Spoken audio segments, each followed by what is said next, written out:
Good afternoon, everyone. And I'm joined here today, Dr. Alexander Scott, Stefan Pryor with Commerce, and Tom McCarthy, Executive Director of the state's COVID response. So we have some positive updates today to share and continued challenges this year. So I'd like to start by giving an update on the Rhode Island's vaccine distribution rating from Harvard University. Getting shots into people's arms quickly and building out Rhode Island's vaccination capacity has been one of our top priorities. And we've been focused on this not only for the last 23 days, but also during the time that I was incoming governor. One of the first significant moves that we made was to get the inventory off the shelves, and with the help of the general and our municipal leaders, we were able to do that. I'm glad to say that Harvard University upgraded Rhode Island's rating vaccine distribution from an F, and they gave us in early February to a B today, and we're going to continue to help improve that grade across any metrics that are out there that we're being measured by. It's good news for people in Rhode Island. They should be encouraged by the progress that our state has made, and I thank Dr. Alexander Scott and the COVID response team who worked with us to speed up this distribution. Today, Rhode Island is approaching the milestone of 500,000 shots in arms, and we've come a long way, and we're committed to keep this momentum going. To give you an idea where we stand right now, Rhode Island has the capacity to administer 100,000 shots per week, and next week we have the capacity to do 160,000 doses per week. This week we received 53,000 doses. That's up from 47,000 last week. That's great news. Dr. Alexander Scott and I were on a call with the White House this week, and we feel as though that the volume and the supply is going to continue to increase, and that's great news. In the meantime, we continue to build out our capacity, ensure that we're ready to get shots in the arms when additional supply arrives. Next, I'd like to provide an update on Rhode Island's vaccine eligibility timeline. Last week, we announced that Rhode Island would open up vaccine eligibility to ages 16 and over starting April 19th, and we remain on track on that date. Over the last week, our team has put together an accelerated eligibility timeline to ensure that vaccination appointments will gradually open up to different age groups ahead of April 19th. And in a moment, Dr. Alexander Scott will provide us with the details. I'm also glad to announce 2 additional state-run vaccination sites that will be opening soon as part of our effort to prepare for an increase in vaccine supply. The site in South County at the Schneider Electric facility will open this Saturday, March 27th at 132 Fairgrounds Roads in West Kingstown, with 400 doses available. And Woonsocket site will open up this Sunday, March 28th at the old Sears building at 1500 Diamond Hill Road with 400 doses available. Appointments for these clinics will go online on Friday at 5 p.m. at vaccinateri.org. As our vaccine supply increases, more appointments will become available at these sites and others, and we're working hard every day to make sure that we can make vaccines more and more accessible to all communities in the state. And where we're falling behind, we will have a plan to catch up with any community that is falling behind. We also have an update on the vaccine pre-registration notification system. Tom McCarthy is going to walk us through some good news on the front. Rhode Islanders will be able to pre-register to be notified when a vaccination appointment becomes available to them. And Tom will give the details on that when he presents. The system will prioritize individuals based on age and underlying health conditions. Next, I'd like to talk about local businesses. Every week, our team sits down and evaluates what we can do to safely give our businesses more flexibility. I'm going to continue to make good on that promise, and that we will make incremental progress on this front as long as the public health data holds and we continue to get increases in supply from the federal government. Today, there are a handful of changes that Secretary Pryor will announce related to self-service seating at restaurants, daily cleaning protocols, and table size events at restaurants. We want to keep the lines of communications open between our team and the small business community, and that was important to me as Lieutenant Governor and continues to be important to me today.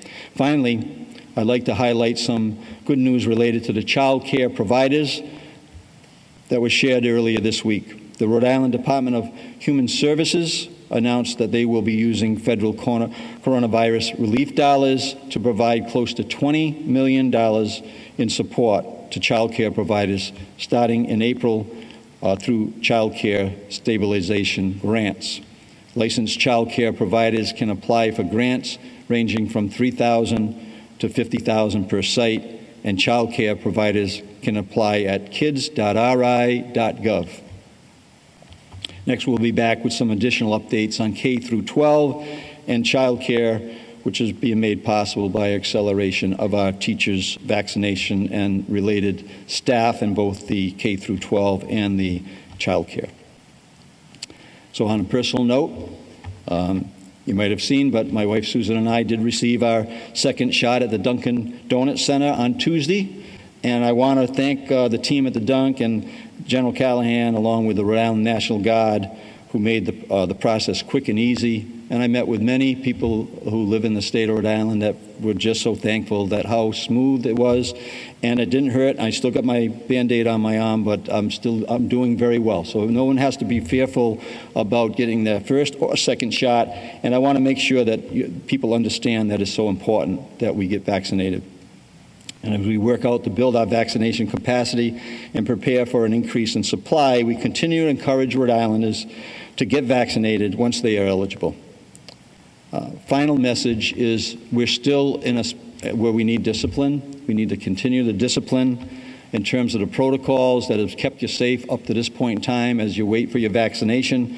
We encourage this strongly, that we continue to have the discipline of wearing masks, social distancing, and limit your interactions with others where possible.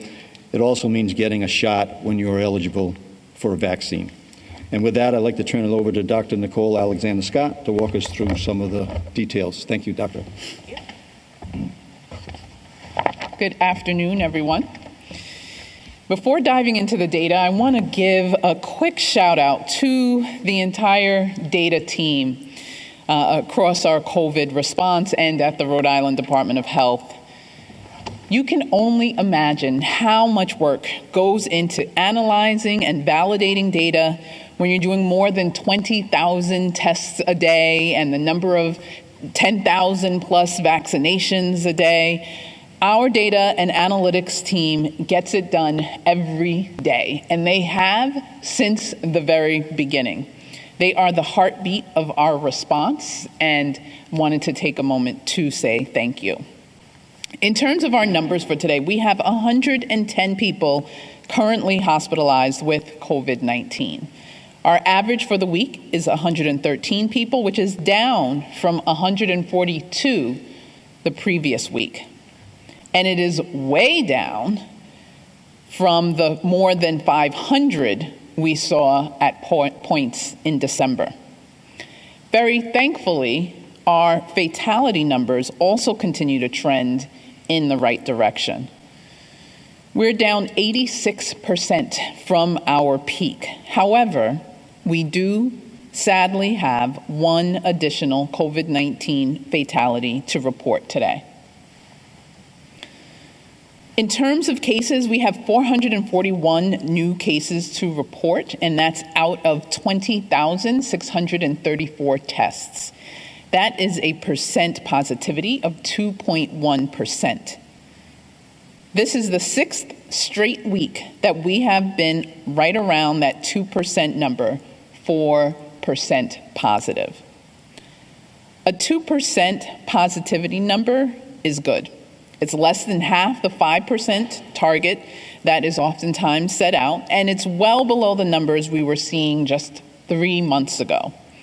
However, the stability in that number does tell us something about the landscape of COVID-19 in Rhode Island right now. And I want to spend a moment to really explain that and echo what the governor shared about continuing to be disciplined.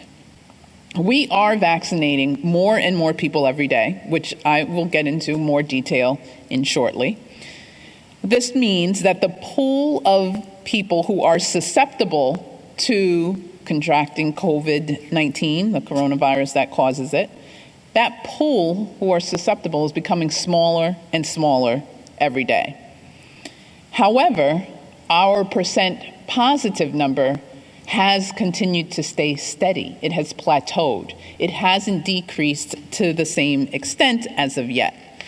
What that suggests for us is that there is a significant presence of the more contagious strain of COVID-19 in Rhode Island. I talked last week about the cases of the B117 strain that we have identified. That's the UK strain, as it has been referred to. We estimate that roughly 40% of our cases are variant cases. That's a number that we have projected. Hasn't been surprising, but definitely requires our attention and continued focus on being disciplined. We have a group across our COVID response team and at the Rhode Island Department of Health that's focused on our variant response strategy. We're making sure that it's tailored to the different needs and dynamics that are occurring in different parts of the state. In some places of the state, it looks like expanding access to vaccine and doing everything we can to connect eligible people to treatment is what's going to be key to address the cases that we see there. In other parts of the state, it involves ramping up on our testing efforts in the surrounding communities and doing a full court press with mask distribution, making sure that people have the most upgraded mask that they can wear most effectively. There are different age groups, there are different demographics, all of which we want to continue to monitor and laser in on addressing so that we can continue to stay in front of the variant version of this virus. We are absolutely focused on this, and I share that because I want to make sure that you all continue to remain focused right along with us. As the governor said, we don't want to have to slow down the loosening of our restrictions. And we definitely don't want to interfere with our goal and focus on having an incredible summer here in Rhode Island, the way we are looking forward to. The 3 keys to getting us to that finish line have not changed: testing, treatment, and vaccination. We still have ample amounts of treatment for COVID-19 available in Rhode Island. If you test positive for COVID-19, find out about treatment. See if you're eligible. Talk to your doctor, or if you don't have a doctor, we have doctors who are available for you. Go to covid.ri.gov/treatment or call our info line and ask about getting access to treatment. On testing, please continue to get tested regularly. Make an appointment for a same-day test every week on portal.ri.gov, so it's a normal part of your schedule and a powerful way to continue to protect your household. We're excited that we have a new testing site opening in Woonsocket tomorrow at the Woonsocket Walnut Hill Plaza. This site will be open 7 days a week and will have Binax Now rapid tests as well as the PCR molecular tests for coronavirus. The last thing I want to update on today is our vaccination campaign. As the governor shared, we have made fantastic progress. just as anticipated. We continue to be in the top 5 nationally for the number of people who have received at least one dose, and more than 300,000 people have received at least one dose of vaccine here in Rhode Island. We've administered almost 500,000 doses of vaccine across our state in just these few short months. As you can see on the graph on the screen, our average number of doses administered per day has topped 10,000 doses administered daily. And last week, we administered more than 70,000 doses of vaccine, which is more than we have done in any one week thus far. We are able to ramp up our administration numbers quickly because we have worked hard to build out our infrastructure. We are ready for 100,000 and can even take more in terms of administrations a week. We're excited about the opening of the 2 new vaccination sites that we've shared and have plans to continue expanding capacity based on the assurances we're getting from the federal government about more vaccine coming to Rhode Island. Because we're getting these assurances, we're able to breathe better and feel confident in being more aggressive with our eligibility timeline. As we shared last week, all Rhode Island adults will be eligible to make an appointment to be vaccinated by April 19th. Between now and April 19th, we are going to continue to progressively open eligibility to different age groups, as you can see on the updated timeline now on your screen. We are currently vaccinating people who are 60 to 64 and people who are 16 to 64 with underlying health conditions. The next group to be eligible will be people who are 50 to 59. Our aim is to open eligibility for this group by April 5th. Roughly a week after that, we anticipate opening eligibility to people who are 40 to 49 years of age on April 12th. And then by April 19th, we expect to open eligibility to people who are 16 to 39 years of age. And as you can see, we'll continue vaccinating all those who are above. While not everyone will be able to get an appointment on the first day eligibility opens for their age group, we are confident that most people in each age group will be able to have an appointment within a week or 2 after they become eligible. This is something we consider extremely important and we are really focused on. When I look out over the next several weeks, we really have 3 main tasks before us from a vaccination standpoint. The first is to continue expanding our capacity so we're able to administer vaccine as quickly as it comes into Rhode Island. We're doing a great job on that front, and I'm proud of all the work that the team has put in to get us to such a strong place, and we're going to continue pushing forward from there. The second task is to narrow our disparities and to continue to be laser focused on addressing that directly. We want to make sure that our vaccination rates are as high as possible in all communities throughout the state, particularly in communities where we know the case rate and hospitalization rates have been higher. Vaccination rates need to at least mirror that or be beyond. That includes especially a focus on our communities of color. We know from our data that our communities of color have been hit hardest by COVID-19. We've also understood that it's based on the surrounding environments, the determinants of health, the employment, the access, all of the dynamics that we know contribute to why certain communities are disproportionately impacted compared to others. That's why it's so critical for us to make sure that we're front and center in addressing it. The thing we are keen on is hospitalizations, as I've mentioned. We want to hold ourselves accountable to getting our vaccination rates as high as possible in our communities where we have seen the greatest number of hospitalizations. We have been receiving some very valuable input from our leaders in the Governor's Equity Council.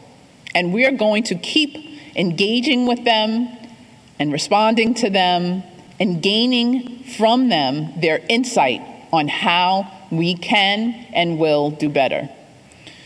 We've done a lot of great work with a lot of very dedicated community partners thus far, and we also know that we have much more to do.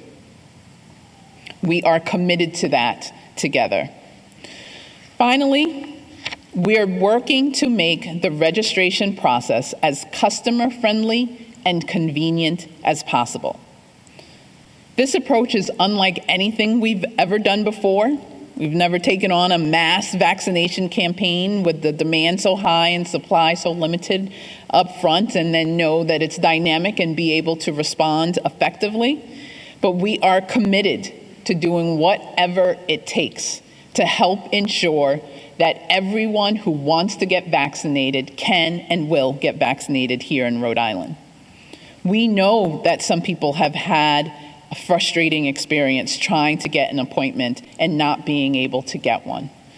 We're making a change to address that and any other improvements we can make to make the customer service experience as streamlined as possible. We know that this is important, we're focused on it, and we're excited about the progress we're making across the board. I want to hand it over now to Tom McCarthy so we can go into some more details about some of these customer service experience improvements we're looking to make.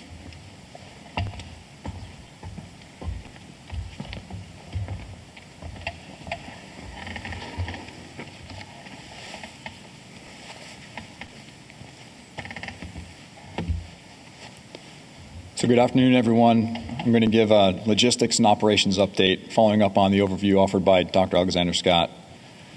As the director shared, we have a lot of great momentum going in our vaccination campaign. Last week, we administered about 73,000 doses of vaccine, which is an increase of more than 12,000 doses over our previous one-week high. As I said last week, we have the capacity to do much more. We have the capacity to administer 100,000 doses a week now, and by next week, that'll be in excess of 165,000 doses per week. The reason we're building out this capacity is because, as the director indicated, we're being told to expect much more vaccine in the coming weeks and months. We're very excited about opening the 2 new state-run vaccination sites that the governor described. As the governor shared, our South County site at the Schneider Electric facility will open this Saturday and will operate from 2 p.m. to 6 p.m. The Woonsocket site will be open on Sunday, and that will be operating from 2 p.m. to 6 p.m. as well. Appointments for these sites will be posted tomorrow afternoon at our normal 5 p.m. time, and there'll be about 400 slots for each site posted tomorrow. In addition to these sites, we are working to open locations in Westerly, East Providence, and Johnston in partnership with the leadership in those communities, as I shared last week. Appointments for these 3 sites will also be available through vaccinateri.org. We've made a lot of improvements to the registration site since we started doing age-based vaccinating in mid-February, and we're continuing to make adjustments. One limitation right now is that people have to go in and check to see if an appointment is available. Some people have been able to get an appointment on the first try. Others have had to go back repeatedly in order to get an appointment. To address that, and to make the system more customer-focused and customer-friendly, we are building a pre-registration system using our existing vaccine interest notification list, as Dr. Alexander Scott shared. This is the list that people can join through portal.ri.gov. After you submit your information to the vaccine interest notification list through portal.ri.gov, we will send you a notification when an appointment is available for you. This appointment will be for a given day at a given site. We envision starting to send out notifications the week of April 4th, well ahead of expanding eligibility to those 16 plus. People who don't submit their information into this pre-registration system will still be able to make an appointment like you can now by going directly to administered.ri.org, or by registering for vaccination at another site, such as our pharmacy partners. I want to be clear that this pre-registration system is simply one more option for people. It is not required. Starting April 7th, roughly 50% of the appointments at the mass vaccination sites will go to people who have pre-registered. When you submit information for the vaccine interest notification list, you'll also be able to tell us about how you prefer to be contacted with information about the appointment available to you. You can choose email, text message, or a phone call. When a slot opens up for you, we will contact you using your preferred method. You'll be contacted about a slot roughly 2 weeks in the future, and we'll be sending out notifications about appointments each Wednesday starting April 7th. I know that people have a lot of questions about the system, so I'm going to try to get ahead of those with a few points of additional detail. So if you're not able to sign up for the vaccine interest notification list online, you can do so over the phone. That phone number is 844-930-1779. We're going to hold our vaccine interest notification list up against our list of people who have already been vaccinated or who have an appointment. Those people will be removed from the vaccine interest notification list, meaning that they won't be contacted about an appointment because they've either already been vaccinated or are currently scheduled to be. The appointment that will be offered to you will be for a specific site on a specific day. You'll have some flexibility on the time, but the appointment will be for a set date and location, which will be one of our 5 state-run sites: the Dunkin' Donuts Center, Socknaset Crossroad, Middletown, South County, or Woonsocket. Some people may not be sure if they've already signed up for the vaccine interest notification list. We're going to send an email or a text message to you each Wednesday, even if an appointment is not available to you yet, so that you can be confident that you're in the system and you'll be taken care of. As Dr. Alexander Scott shared, we're going to be opening enrollment to new age groups progressively over the next few weeks. However, everyone can register for the vaccine interest notification list now, and you can expect an appointment after your age group is eligible. The link you get to register is a link for one-time use. We've had some issues with link sharing in the past. These links we'll be sending out can only be used once, so we don't think that will be an issue moving forward. When signing up for the vaccine interest notification list, people provide their age and other information, such as information about any health conditions. That information will help determine the order in which people will be vaccinated within the different eligibility groups. This is a way for us to ensure that we continue to get at the people who are most at risk in Rhode Island. For people who want to sign up for the vaccine interest notification list, I'll share the website and phone number one more time: portal.ri.gov, and the phone number is 844-930-1779. I said that we are going to start with roughly 50% of our appointments at the state-run vaccination sites being available through the pre-registration system. We're going to monitor the response and continue to adjust the vaccine to the pre-registration system if we're seeing more demand there, learning every week. However, this is just one option. If you prefer to not pre-register, you can still go on to make an appointment through vaccinateri.org or through one of our pharmacy partners. I want to wrap up by saying that we will be able to vaccinate every single Rhode Islander that wants one, and I hope you all want one. No one will be left behind, and no one will be forgotten. This pre-registration system is a great step in the right direction toward ensuring that we get a shot in the arm of everyone in Rhode Island that wants one. With that, I'll turn it over to Secretary Pryor.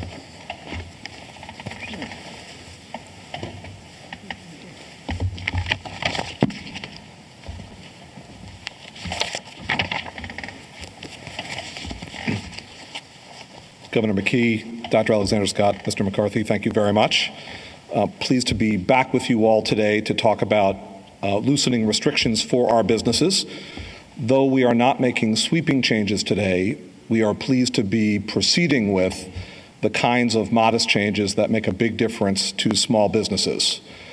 So I'm going to express the changes that we are prepared to implement this coming Friday, tomorrow. The governor touched upon them in his remarks. We want to thank the Ocean State Coalition, the Hospitality Association, and the Small Business Coalition for their continued input on these processes. They've been invaluable to us. So here are the changes. First, relating to restaurants and catered events, we're pleased to increase the outdoor table number of seats permitted from 8 to 10. We've placed an emphasis on taking it outside, on outdoor dining and outdoor activities in general. We think it is sensible to increase the number of people who can be in a party at a table. We've heard specifically from catered event professionals that it's especially challenging to have smaller table sizes, so we're pleased to progress to 10 starting tomorrow. We're also pleased to allow flexibility for restaurants and for food courts related to self-service seating. To date, we've not permitted self-service seating. We recognize that business owners and customers understand the requirements. They understand keeping 6 feet distance. They understand cleaning between parties, between seatings. And we know that we can trust in the establishments and the individuals to undertake those activities. So starting tomorrow, self-service seating will be allowed so long as those protocols are followed, including, for example, cleaning between individuals sitting at those tables. And we know that this change is important, especially as the warmer weather allows for ice cream shops and allows for other summer establishments to open and reopen. So we're grateful for this change. Starting tomorrow, we're also going to be allowing gyms and fitness centers to more fully reopen their shower facilities. There have been some restrictions upon showers that have limited some gyms and fitness centers, and we are going to make those changes. And finally, we've been going through our rules to look for those outmoded and unnecessary rules that might have made more sense as a structure or as a signal earlier in the pandemic. And we're aiming to systematically remove those that we just don't need anymore. One of those examples is the requirement of a cleaning log. To date, every business has been required to keep a log of where and when they're conducting their cleaning in accordance with our public health protocols. We've heard from many businesses that the paperwork is just taking time that they could otherwise invest, quite frankly, in doing the cleaning, in maintaining their business, in staying open, in finding new customers. So we recognize that we need to remove some of these requirements, especially given the evolving science around things like the cleaning of surfaces. So we do want to ensure that especially frequently touched surfaces continue to be cleaned, that there be an overall facility cleaning in accordance with the protocols, but we are eliminating the paperwork requirement that many businesses have found to be a nuisance and to get in their way. So we know that those are small changes in the scheme of things, but for the individual businesses involved, they are meaningful, and we're grateful to Governor McKee for continuing to create a process by which we can undertake these changes. And you'll see that in future weeks, in addition to structural changes, we're going to root out some of those outmoded and unnecessary rules going forward. So with that said, we'll open it up for questions. Okay. A significant element of the rationalization behind the issuance of the executive order was the inability of the Rhode Island General Assembly to convene, given what appeared to be significant public health issues of meeting in person. Currently, the Assembly is in full session. They're actively engaged in a full range of legislative activities, including consideration of gun control, climate change, and the need for doulas and birth coaches. As the executive order clearly usurps representative government, why is the executive order still in place? Because we're still challenged with a virus that we need to get on top of, so let's get everybody vaccinated. The more people get vaccinated, the more possibilities we are to have loosen up not only the businesses, but also on the executive order, and we're not even halfway there yet. This is not a monarchy per se. I'm not accusing you of that. A lot of this is based on your predecessor, but ultimately, doesn't the General Assembly have a critical role in determining the actions in response to this now that they are in fact meeting? Yeah, and I'm meeting with them, with the Speaker, the Senate President, and other leadership, not only on the budget, but other related areas. So that process is continuing and the people are being well represented. There's no formal review process per se if, in fact, an executive order eliminates the need for legislative approval. And this is going to be critical, for example, when you've got the presence of possibly $1 billion, $2 billion, $10 billion, whatever, from President Biden's relief program. I've answered that as well. We'll be working with the General Assembly on all those issues.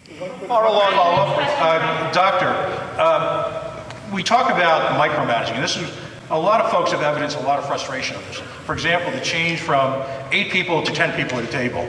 Now, in a state where, for example, we don't seem to have an agreed upon CTR, cycle time threshold value, in terms of arranging or arriving at our 2% infection rate, at a time when every established clinical trial has denied and disproven the efficacy of using masks. I think there's, what, a dozen trials been out there, randomized trials, thousands of people involved. How do we arrive at these seemingly, how many angels on the needle of a pin measurements do we get going from 8 to 10 specifically? That has significant impact going forward on business. We understand the science behind the virus and how the virus spreads.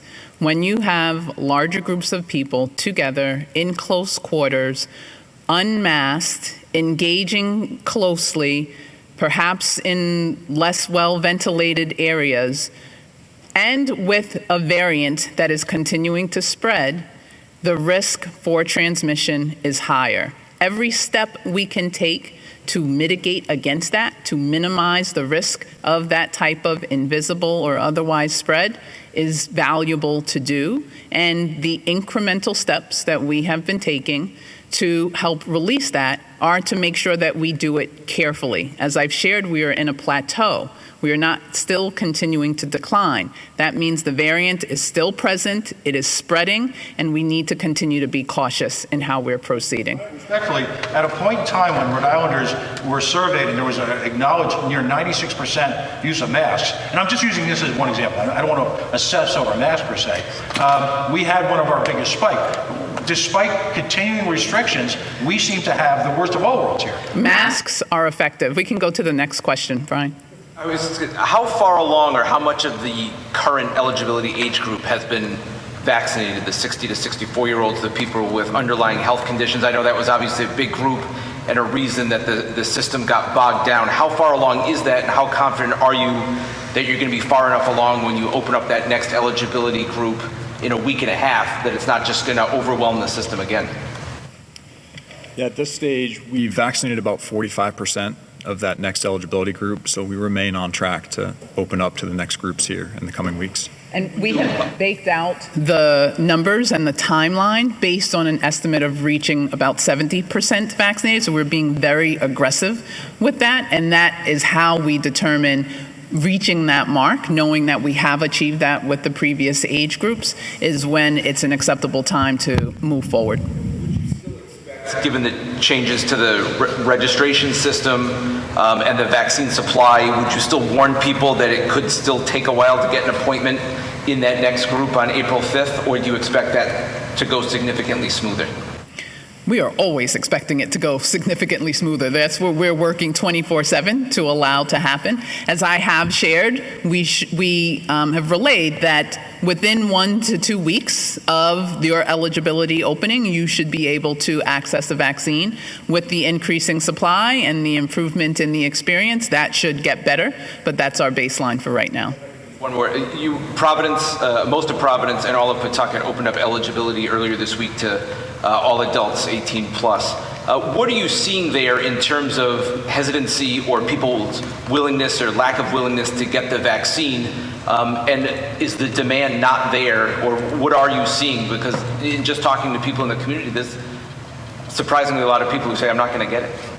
So what you just described is part of our high-density community strategy, which is also focusing on individuals, people of color who make up a large proportion of some of those communities. And our model is what occurred in Central Falls. We had our weekly conversation with our Central Falls mayor and her team today, and really showed when access is addressed, The rates for people 60 and older, 75 and older, can even surpass what you're seeing in other parts of the state. So our focus has been first and foremost on access, doing what we need to make sure that whether or not you have a computer, whether or not you have a car, whether or not you are working a job that gives you the time frame to get vaccinated, you will have the ability to access vaccine.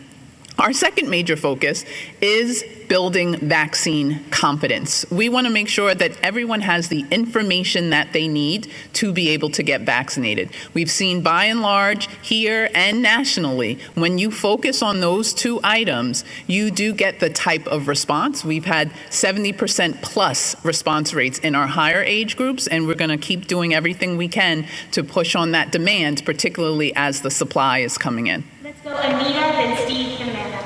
I have a couple questions. First, there was a group of minority community leaders at the State House steps this morning. They say more needs to be done for the communities of color. DOH data shows 19% of vaccines have gone to people of color, even though they make up a third of the state. Do you think more needs to be done to fix this, Doctor? Absolutely. We are very much aligned with what the community leaders have called out. Many of them are part of the Equity Council that I talked about before, who have been valued partners with us, holding us accountable, providing proposals on how we can make improvements. We have done a lot. There's more that needs to be done. And it does require this all hands on deck, as well as creativity and intentionality to help address the numbers that we're seeing right now. And I have a couple little minor questions. We were told that it would be a waiting room function that would open up on the website. Does this pre-registration system replace that, or is a waiting room function also in the works? We've made several enhancements to the website over the last few weeks. So we've deprioritized the waiting room. We no longer believe that it's a function that we'll need in order to handle the traffic, and then especially as we get the pre-registration system online. So it's still there if we need it, but we think we've solved for it in a better manner. Lastly, the mass vaccination sites in Woonsocket and South Kingstown, you said they will operate 2 to 6, I believe. Is that all like throughout the week? Because that's significantly shorter than the rest. And the other sites, Westerly, Johnston, East Providence, when will those mass vaccination sites open? When do you expect? The regional municipal sites, so Johnston, East Providence, and Westerly, that should be in the beginning of April here, the next week or two, all dependent upon supply. The local municipalities are ready to go. As far as South County and Woonsocket, we're going to begin with 1 day a week, 2 to 6 p.m., but they're ready to expand to 5-6 days of operation as soon as we get additional supply in the state. The other 3 are mass sites, though. They're just regional to be Westerly, Johnston, East Providence, or are they mass vaccination clinics? They are vaccination sites. The scale will be a little bit different, and their days of operation, we're looking at a minimum of 2 per week once we get fully up and running. But those are led by collaboration of local municipalities. Mr. McCarthy, you outlined how your expectation that the state is going to receive some additional vaccine next week. What do you base that on? And do you have any assurance that that's going to increase in the coming weeks? Just a No, we do. So we've started to see some of the increases actually manifest themselves in our ordering process and system. So it's becoming concrete. And then we received reassurance from the federal government just yesterday that it's going to continue to expand. So we remain on track for what we've been forecasting and expanding eligibility. Could you provide an update on homebound Rhode Islanders? How is that vaccination process going? Yeah, so right now we have about 2,000 Rhode Islanders that are on the list of homebound, and we began vaccinating them last week, and we've already vaccinated about 15% of them. Dr. Alexander Scott, good afternoon. What percentage of teachers have been vaccinated in the state of Rhode Island? We are at about the 80% mark for teachers. We are continuing to to build vaccine confidence by making sure that people are informed and educated. 80% is a very good number, so we don't usually associate hesitancy with that, but it's always important that everyone has access and confidence in going ahead and getting vaccinated. Teachers have been offered the chance to have it, right? Absolutely, yeah. On the testing as it relates to percent positive, because I had this conversation with somebody last week. I would assume the numbers, and you can tell us, the numbers of tests every day compared to 2 or 3 months ago when we were really in the height of it and you were pushing asymptomatic testing, those numbers have gone down, right? In terms of the daily tests that we're administering or not? No, it's actually something that we are quite pleased with. You are seeing the decrease in other states, but the energy that we have put into maintaining the demand for testing, really encouraging everyone here to every week get tested, has allowed us to hold steady with the number of tests. To be able to say today that we tested 20,000 people yesterday, which is similar to tests that we were doing weeks and months ago, is a true credit to all Rhode Islanders as well as to our team that has worked comprehensively and with Governor McKee to ensure that everyone who wants to get tested takes advantage of our state-of-the-art nation-leading system. Right, and you're continuing to encourage that. Asymptomatic, absolutely. Whether or not you have symptoms, get tested. It's a way to protect your household. It's a way to identify, particularly with the variant here. We want to make sure people know testing, treatment, and vaccination are critical to getting us through this. Doctor, good afternoon. You mentioned that we're seeing a significant onset of the variants here in Rhode Island.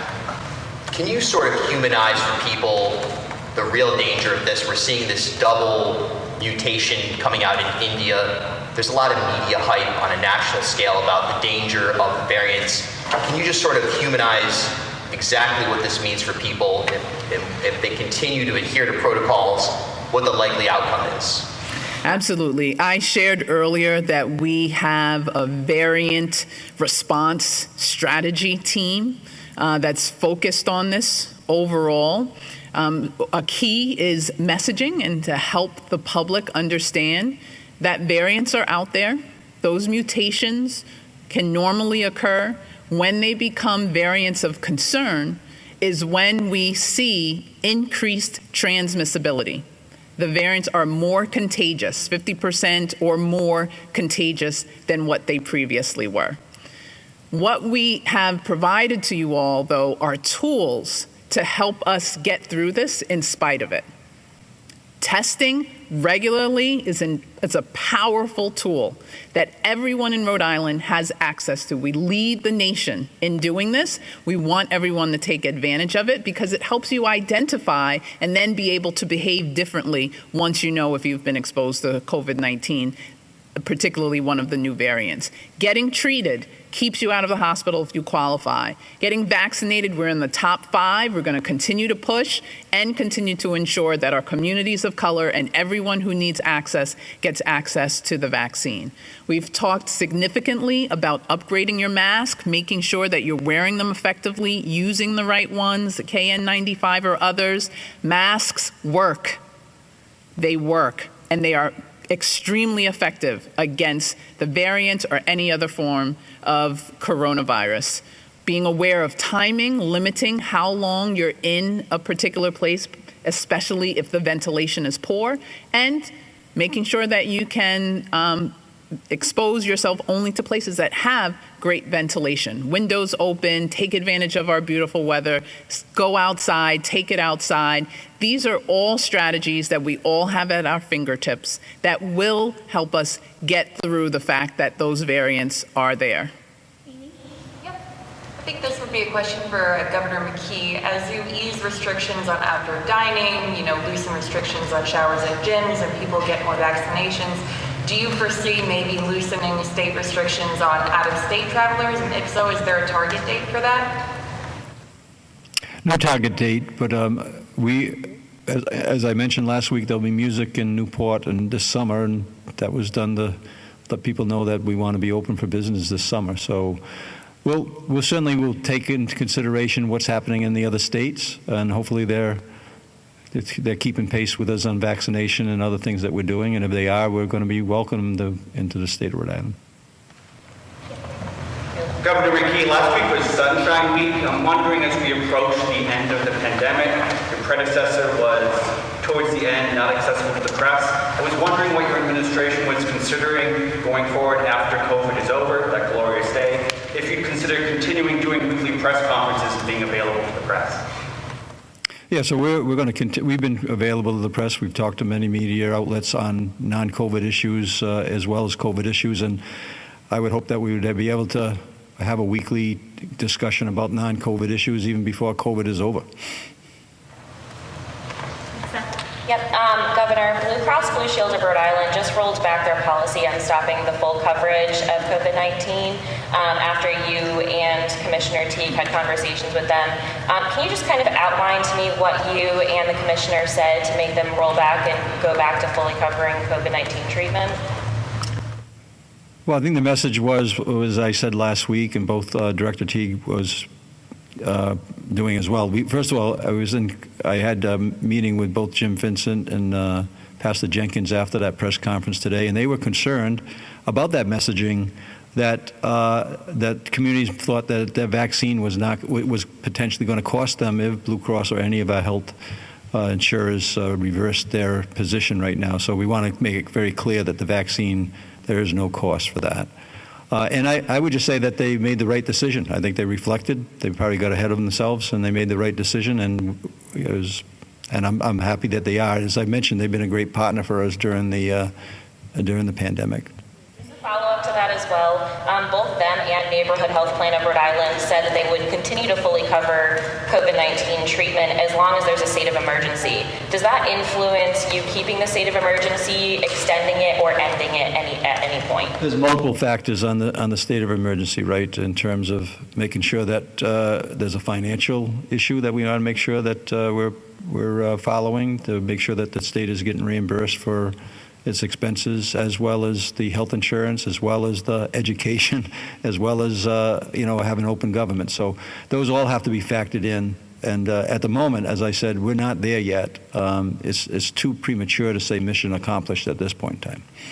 Secretary Pryor, Massachusetts has lifted their capacity limits on restaurants. They're at 100%. Any plans for Rhode Island to be at that point sometime soon? We're pleased that we've been able to lift all the way up to 75% capacity, and we've also recently moved the table spacing from 8 feet to 6 feet.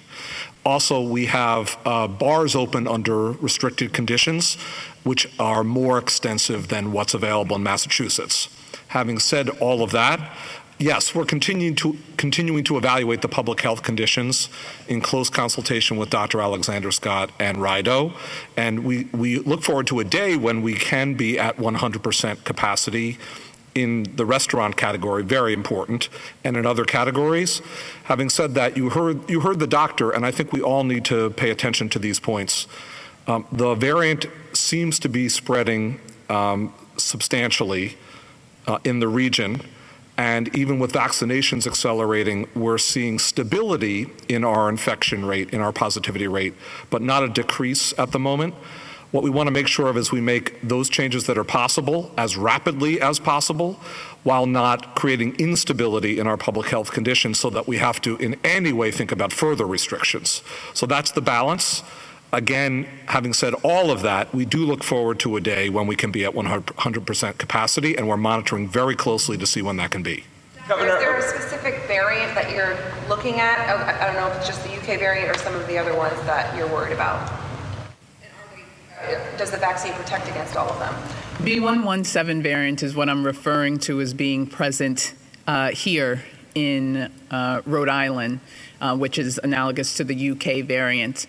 That's what has been identified. But we know that there are other variants that are present. As far as we know, the vaccines, by and large, cover the variants. The effectiveness may change a little bit, but it still achieves the goal of keeping people out of the hospital and keeping them alive. It's also, though, why it's important to emphasize, in addition to vaccines, continue to get tested, continue to get treatment, wear the best upgraded mask most effectively that you can, and get outside. Let's enjoy some of this weather. Significant climate bill on another note. Sorry. Oh, thanks, Jim. Either way, where are we? Where is the Department of Health on spectators for both high school and college sports? And looking down the, a lot of parents are listening to this who kind of got robbed of watching their kids during winter sports. Outside, things are getting better, and it's kind of like we saw the nursing home hesitancy. The Department of Health said you can do this, but they necessarily didn't. Some superintendents may be listening to this. What is your message to them and by extension the parents? And for college or for both? K through 12? At the college level, we have supported the collegiate authorities in the best way to approach it. For K through 12, we have in partnership with the Interscholastic League, who has been amazing with us through this. And I also want to thank Director Coit, Janet Coit, and her team that have been phenomenal in engaging our partners so that we have the types of outcomes that we need to have.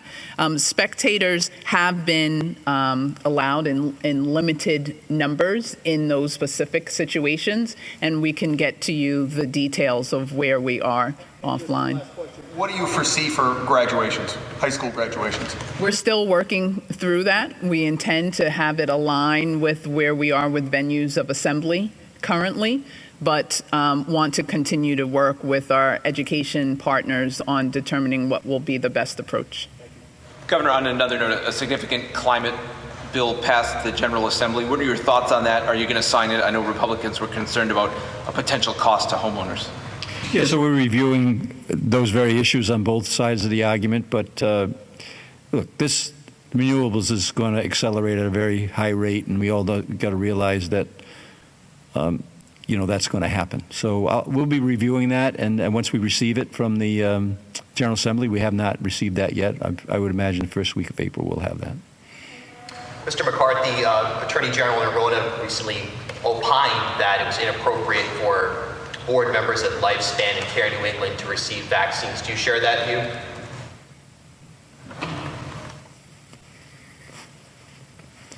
I mean, my focus is on vaccinating those eligible Rhode Islanders as quickly as we can. So hasn't been something that I've been able to spend too much time on.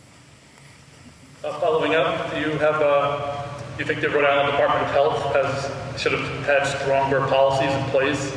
Because the Attorney General said that was one of the reasons why they were able to get those vaccinations ahead. Yeah, it's appreciated. The first portion of our vaccination campaign, as everyone understood, and we saw the tremendous outcomes from that, was to keep people out of the hospital and to keep them alive. A part of that was making sure that hospitals maintained the capacity that they needed and could use the vaccines to preserve their hospital system. There's a large variety of individuals in a hospital that are critical to keeping a hospital system functioning.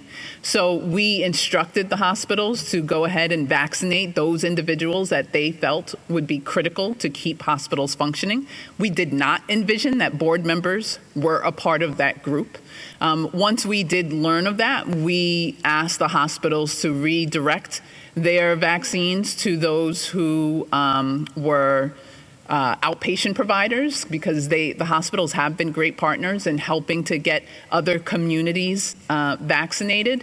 And the Attorney General's input on specificity is definitely helpful, and it's certainly something we would take into consideration for the future if we were to have a similar situation.